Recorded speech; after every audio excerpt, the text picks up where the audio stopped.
Hello, guys, girls, and anyone else that may be watching. Everyone. That's what I usually say. Hello, everyone. I am Rainah, if you don't already know, and I am your Mondays girl, even though I'm posting on Tuesday. I'm getting Rose back for posting on my day last week. That's what I'm doing. It was all a plan. But no, sorry if this video isn't going to be that entertaining, because I just woke up, so I'm still a bit sluggish, and this week's topic isn't going to be a fun one. But there are a lot of people who ask how to deal with breakups, or at least they've been asking me lately how to deal with breakups. So, here is what Rainah does to deal with breakups.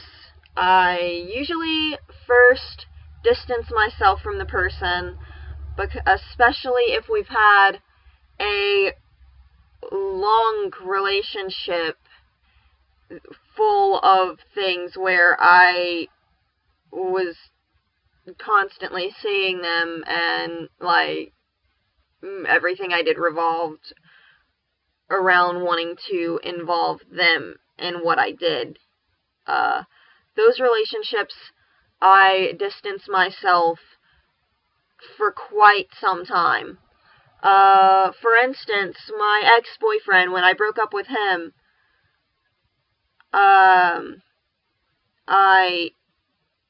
had to distance myself from him for a year. We dated for 8 months, and pretty much the only time I got to go out was if he and I went on a date or something, and even then it was difficult to see him. So I distanced myself from him, and I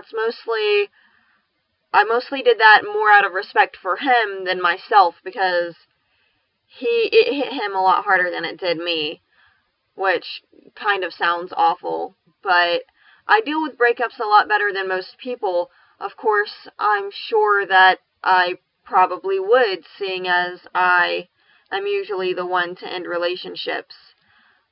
In all honesty, I think it's always been a problem with me, because my partners try really hard, and I often feel unhappy about the situation after a certain amount of time. I find it difficult to get close to people. But anyways, I digress. But yeah, that was an example. When I broke up with my ex-boyfriend, I distanced myself for a whole year. Because before he and I started dating, we were pretty much best friends. I'd see him every day in Japanese class. We'd write little notes together to pass the time. And I ended up saying that I liked him, and things went from there. Well, we dated 8 months, and then I broke up with him, and he was a lot more hurt about it than I was, and I felt terrible. I actually beat myself up for it quite a bit, because I hurt someone like that, and I hated it.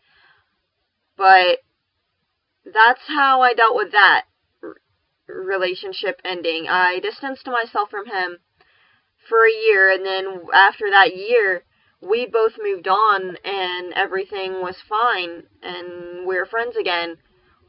We still don't talk as much as we used to before we started dating, but that's mostly just because people get busy with jobs and all of that. Second thing I do is resort to comfort food, because everyone needs some comfort food. Comfort food is probably the most reliable thing for me in a breakup, because I love me some food. Mostly for my comfort food, it's not the typical ice cream, which I'm pretty sure that's not the typical comfort food. I just see it on a lot of shows. But anywho, I need to stop rambling, because this video is going to be long. I distance myself, resort to comfort food, and then I surround myself with people who make me happy and reassure me that I made the right decision, and remind me of how many things didn't work in the relationship, and they tell me that they think it would be better that they think the single life would be better for me for a while. And so, yeah, that's mostly what I do. Those 3 things. Also, another thing I do is, like, dive myself even more into Doctor Who. I'm obsessed with it enough as is, but if I'm going through a breakup, Doctor Who all day, every day, for, like, a week. Until I finish the series, probably. Not that I've had that severe of a breakup where I've had to watch Doctor Who, like, the whole season, like, from the the whole series, from the 9th Doctor all the way to the now 11th Doctor. But, yeah, so that's how Rainah deals with breakups. I'll go over them again.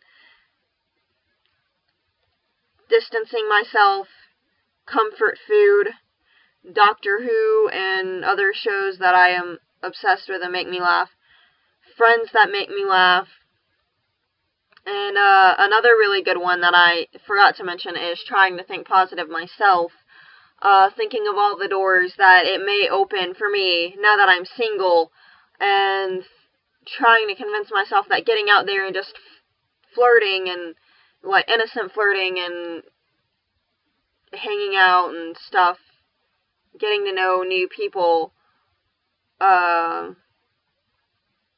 is also a thing I do. I sit there and try and convince myself that I'm going to find someone better, and try and remind myself also of why I decided to break up with my partner in the first place. But yeah, that's how I deal with my breakups. I'm sorry if I said but yeah a lot in this video. As I said, I just woke up from a nap, and I apologize if it wasn't entertaining. I'm going to end the video while it's still shortish, so I will see you next week with a new topic. Peace.